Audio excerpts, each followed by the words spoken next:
আজ তোমাদের কাছে যে কথা বলবো সেই কথাগুলো খুব মূল্যবান। হয়তো তোমাদের কারোর ভালো লাগবে, কারোর খারাপ লাগবে, কিন্তু তোমরা কেউ ভাবতে পারছো না যে আমি কী বিষয়ে বলবো। এবার যে কথাগুলো তোমাদের কাছে বলতে এসেছি সেই কথাগুলো আমার বিবেকের কথা। আর আমি তোমাদেরকে যে কথাগুলো বলবো তোমরা ধৈর্য ধরে মন দিয়ে শুনো, আর পারলে কমেন্ট করে জানিও। আমি কয়েকদিন আগে ফেসবুকে দেখছিলাম একটি মেয়ে তার মায়ের পাশে দাঁড়িয়ে বলছে যে এখনকার দিনে ছেলেগুলো খুব খারাপ, আর মেয়েরা স্বাধীনভাবে চলতে পারে না, কবে স্বাধীনভাবে চলতে পারবে মেয়েরা, পুরুষ জাতটা খুব খারাপ। এবার আমি তোমাদের বলি, যে মেয়েটি কথাগুলো বলেছে ওর বাবাও কিন্তু একজন পুরুষ, আর ছেলেদের মায়ের কথা বলেছে, ছেলেদের মাও মেয়ে, ওর মাও মেয়ে। এবার সে বলেছে একটা ছেলে নাকি সিগারেট খেলে দোষ হয় না, মদ খেলে দোষ হয় না, সে যদি মাঝরাতে ঘুরে বেড়ায়, যখন তখন বেরোয়, যখন তখন বাড়িতে ঢোকে, তাতে কোনো দোষ হয় না। কিন্তু একটা মেয়ে বাড়িতে ঢুকলে মাঝরাতে লোকেরা নিন্দে করে, এরকম অবস্থা। আর একটা মেয়ে সিগারেট খেলে দোষ, একটা মেয়ে মদ খেলে দোষ, এইসব কথাগুলো বলছি। এবার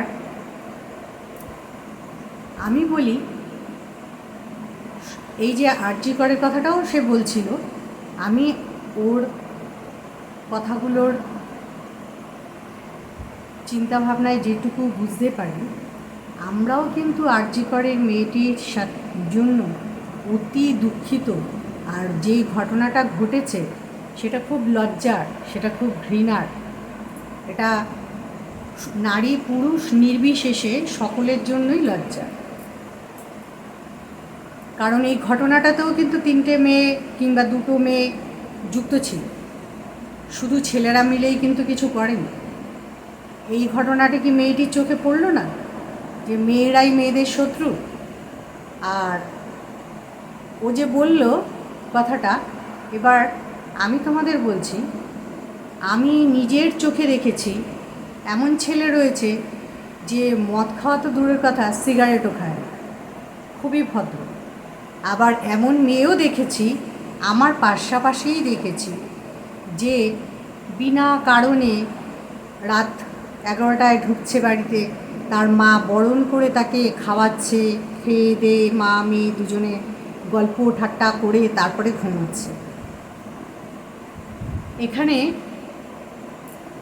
মেয়েটি ছেলেদের ঘাড়ে সব দোষ দিয়ে ছেলেদের মাদেরকেও কটূক্তি করবে, কিন্তু ছেলেদের মারা কিন্তু চেষ্টা করে যে ছেলেদেরকে ভালোভাবে শিক্ষা দিয়ে ভালো তৈরি করার। এবার যারা এই জঘন্য কাজগুলো করে তারা কিন্তু সমাজের ঘৃণ্য জীব, আর তারা সেইভাবেই মানে সেই দৃষ্টিভঙ্গিতেই নিজেকে তৈরি করেছে। সব কিছুই যে মায়েরা তৈরি করে তা নয়। আর সমাজে অনেক ভালো ছেলেও আছে যারা এই যে আরজি করে মেয়েটির জন্য এই যে রাস্তায় নেমেছে, সবাই কি মেয়ে? ছেলেরা কি নামেনি? তার বাবাও যেমন একজন পুরুষ, তারপরে আমাদের প্রত্যেকের বাড়িতেই ভাই, দাদা, বাবা, কাকা, মামা, জ্যাঠা, পিসেমশাই, মেসোমশাই, এরা সবাই তো পুরুষ। সমাজের সব পুরুষই যদি খারাপ হতো তাহলে তো সমাজটায় মেয়েরা বাসই করতে পারত না। কিন্তু একবারও কি তারা ভেবে দেখেছে যে মেয়েদের কতটা দোষ আছে? একবারও যে বলেছে সে নিজে ভেবে দেখেছে যে মেয়েদের কতটা দোষ আছে? এই যে মেয়েরা পরকীয়া প্রেম করে স্বামীদেরকে মেরে ফেলছে, এটা কি করছে? এটা তো পুরুষদের মেরে ফেলছে যখন, তখন তো পুরুষদের হয়ে কেউ মেয়ের বলো পুরুষ বলো লড়াই করছে না। এখানে যে মেয়েটির জন্য কিন্তু ছেলে মেয়ে নির্বিশেষে সকলেই লড়াই টেনে নিয়েছে। কিন্তু যখন একটা ছেলের কিছু হয় তখন কিন্তু ছেলে মেয়ে নির্বিশেষে বেরোয় না। আর আমাদের সমাজে আমরা অনেক সময় দেখতে পাই ট্রেনে উঠলে বা রাস্তায় আমি নিজেই দেখেছি, ট্রেনে উঠেছি, একটি ছেলে খুব ভালো বসে রয়েছে, কোনো অসভ্যতামি করছে না, কিন্তু মেয়েটি তার পাশে বসে, তার বান্ধবী আমি বুঝতে পেরেছি, সে বসে তাকে সমানে বিরক্ত করছে, গায়ে হাত দিয়ে চটকাচ্ছে, মুখের সাথে গাল নিয়ে করছে। এবার ট্রেনের মধ্যে কিন্তু অনেক গুরুজন রয়েছে, অনেক বাচ্চাও রয়েছে, শিশুরাও রয়েছে। তাদের সামনে এই একটি মেয়ের কথা আমি বললাম, এরকম আমি মাঝে মাঝেই আমরা ট্রেনে যাতায়াত করলে আর চোখে দেখতে পাই, যারা যাতায়াত করে তারা ঠিক দেখতে পাই। তাহলে এই মেয়েগুলোকে সে কি বলবে? এই মেয়েগুলো কি ভদ্র? আর এই মেয়েদের জন্যই তো যত কিছু ঘটছে। মেয়েরাই জন্ম দিচ্ছে পুরুষদের, আর মা হচ্ছে। তারপরে আগেকার দিনে যারা ছিল, পুরুষ বলো নারী বলো, এই যে এখনকার দিনে এত ধর্ষণের ঘটনা ঘটছে, এই ধর্ষণের ঘটনা আগেকার দিনে কটা ঘটত? আমি বলছি না যে ছেলেরা ভালো, সব ছেলেরা ভালো আর সব মেয়েরা খারাপ, বা সব মেয়েরা ভালো ছেলেরা খারাপ। আমি বলছি, আমি যেটা বলতে চাইছি এখানে, ছেলে মেয়ে এদেরকে দোষ দিয়ে লাভ নেই, ব্যক্তিবিশেষ মানুষ হিসেবে। আর একটি মেয়েও কাজ করে মাঝরাতে ফিরে আসতে পারে বাড়িতে, আবার একটি ছেলেও মাঝরাতে কাজ করে বাড়ি ফিরে আসতে পারে। কিন্তু আমি তো দেখেছি আমার মানে পাড়াতেই দেখেছি যে বিনা কাজে মেয়ে রাত 11টায় ঢুকছে, এতে ঢুকছে। অথচ একটি ছেলের মা, তাকেও দেখছি, সে কিন্তু তার ছেলেকে 9টা 9:30 বেজে গেলেই সঙ্গে সঙ্গে ঘরে ঢোকার জন্য হুমকি দেয়, আর সে 10টার মধ্যে ঢুকেও পড়ে। তাই বলছি, অযথা ছেলে বা মেয়েকে দোষ দিয়ে লাভ নেই। সমাজে অনেক মেয়েরা আছে, আমি এই যে মেয়েটি বলেছে যে ছেলে মেয়ে সমান, হ্যাঁ আমিও মানছি ছেলে মেয়েই সমান, কিন্তু তাদের শারীরিক গঠনটা কি সমান? সমান তো নয়। তাহলে কি করতে হয়? আগেকার দিনে এই ঘটনাটা কেন ঘটতো না? কারণ মেয়েরা তাদের লজ্জা এগুলো ছিল। এখনকার দিনে মেয়েদের লজ্জা বলে কোনো পদার্থ নেই। তারা যখন যেখানে যা খুশি তাই করে।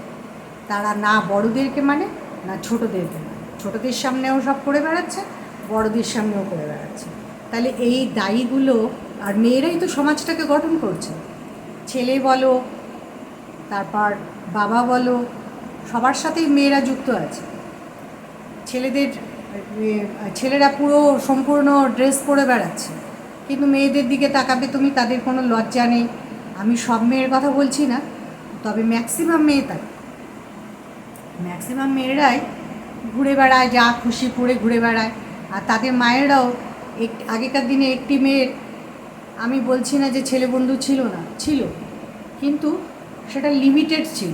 এখনকার দিনে তুমি দেখবে যে, তোমরা সবাই দেখতে পাও রাস্তায় বেরোলে নিশ্চয়ই, আর আমার কথাটা তোমাদের মানে সঠিক মনে হলে বলবে, জানাবে, আর বেঠিক মনে হলেও জানাবে।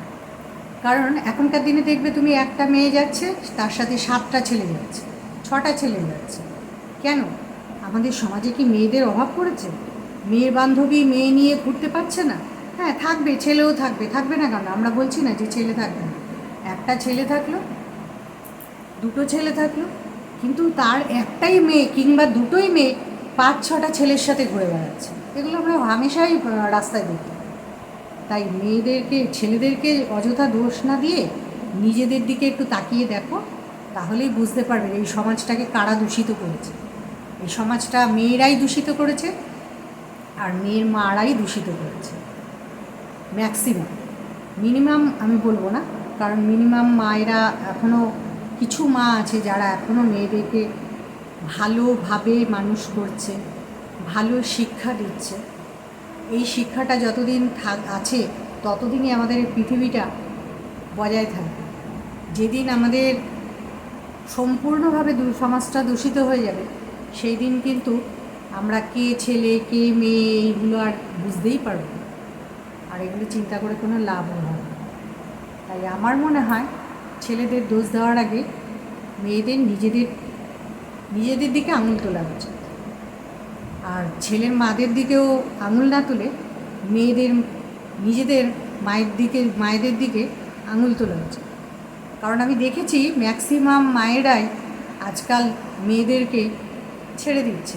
আরে মেয়েরা ঢুকবে না কেন, ঢুকবে রাতে কাজ করে, কিন্তু তার জন্য সে প্রয়োজন হলে ঢুকবে। সে তো যখন তখন যেখানে সেখানে ঘুরে বেড়াচ্ছে, স্বাধীনতা ভালো, কিন্তু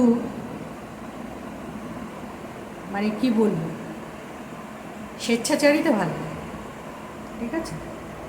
কাজেই এগুলো ছেলেদেরকে দোষী না বানিয়ে ছেলেদেরকে ভালো করার চেষ্টা করো, নিজেদেরকে ভালো রাখো, তাহলে দেখবে নিজেরাও ভালো থাকবে আর ছেলেদেরও ভালো রাখবে।